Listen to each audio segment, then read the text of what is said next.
Halo Bu, saya Rebecca Montu dari kelas 10 MIPA 1 dan saat ini saya akan menjelaskan materi tentang akulturasi kebudayaan Hindu-Buddha di Indonesia serta peninggalan-peninggalan kebudayaan Hindu-Buddha yang masih ada hingga saat ini. Sebelum membahasnya, apa sebenarnya arti dari akulturasi kebudayaan? Akulturasi kebudayaan yaitu suatu proses pencampuran antara unsur-unsur kebudayaan yang satu dengan kebudayaan yang lain sehingga membentuk kebudayaan yang baru. Pembahasan 1. Seni bangunan. Bentuk-bentuk bangunan candi di Indonesia pada umumnya merupakan bentuk akulturasi antara unsur-unsur budaya Hindu-Buddha dengan unsur budaya Indonesia asli.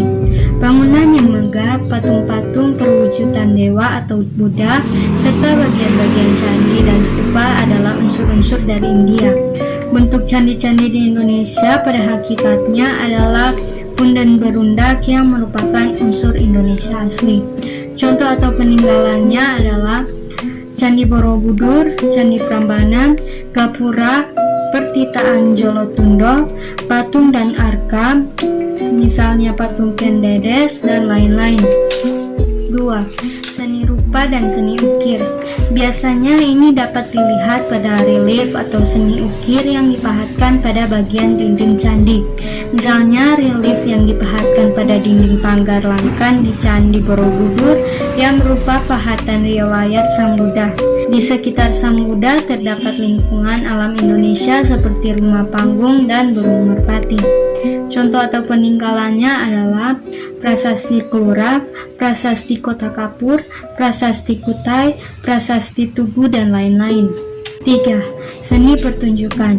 Gamelan merupakan salah satu di antara seni pertunjukan asli yang dimiliki oleh bangsa Indonesia.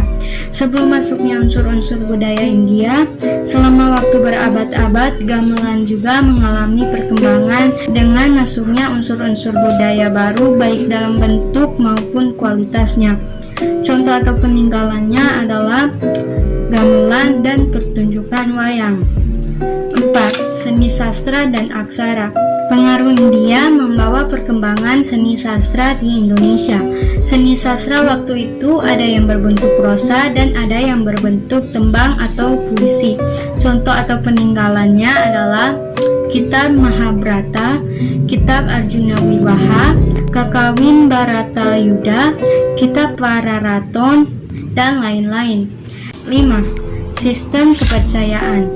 Sejak masa Prakasara, orang-orang di kepulauan Indonesia sudah mengenal simbol-simbol yang bermakna filosofis.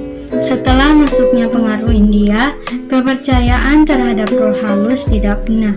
Misalnya, dapat dilihat pada fungsi candi atau kuil di India adalah sebagai tempat pemujaan. Di Indonesia, di samping sebagai tempat pemujaan, candi juga sebagai makam raja untuk menyimpan abu jenazah raja yang telah meninggal.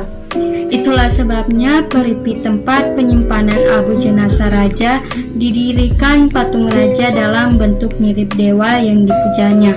Ini jelas merupakan perpaduan antara fungsi candi di India dengan tradisi pemakaman dan pemujaan roh nenek moyang di Indonesia. Contoh atau peninggalannya adalah punden berundak. 6. Sistem pemerintah.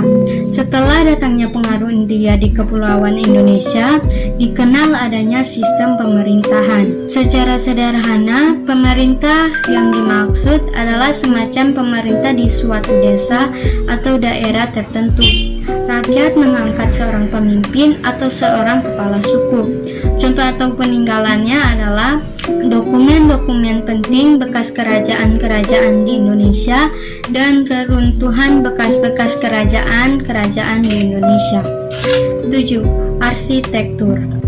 Bentuk akulturasi budaya lain yang dapat dilihat hingga saat ini adalah arsitektur pada bangunan-bangunan keagamaan.